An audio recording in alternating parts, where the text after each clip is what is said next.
দিল্লির দম বন্ধ করা দূষণ, মানুষ রাস্তায় নেমেছিল পরিচ্ছন্ন বাতাসের দাবিতে। কিন্তু এই শান্তিপূর্ণ অ্যান্টি পলিউশন প্রোটেস্ট হঠাৎই অন্য পথে ঘুরে গেল যখন ভিড়ের মাঝে দেখা গেল দ্য হিমখান্ড নামের বিতর্কিত সংগঠনকে। পরিবেশ আন্দোলনের মধ্যে হঠাৎ উঠে এলো মাওবাদী নেতা মাধবী হিডমার পোস্টার, স্লোগান কমরেড হিডমা জিন্দাবাদ। এক মুহূর্তে পরিবেশ আন্দোলন পরিণত হলো আদর্শিক অরাজকতায়। চিলি স্প্রে, পুলিশের ওপর হামলা, 20-এর বেশি গ্রেপ্তার, পরিস্থিতি পুরো নিয়ন্ত্রণের বাইরে। এরা নতুন নয়, লাদাখে এর আগেই দ্য হিমখান্ড উত্তেজনা তৈরি করেছিল বলে অভিযোগ ছিল। স্থানীয়রা বলেছিল পরিবেশ আন্দোলনের আড়ালে ওরা আঞ্চলিক রাগক্ষোভকে উস্কে দিচ্ছিল। তাদের স্লোগান, পোস্টার সবকিছুতেই নাকি ছিল রাজনৈতিক গন্ধ।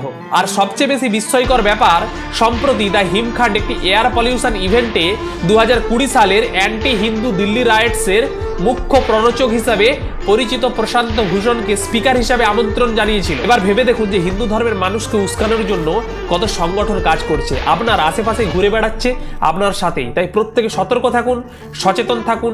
জয় সনাতন, জয় ভারত মাতার জয়।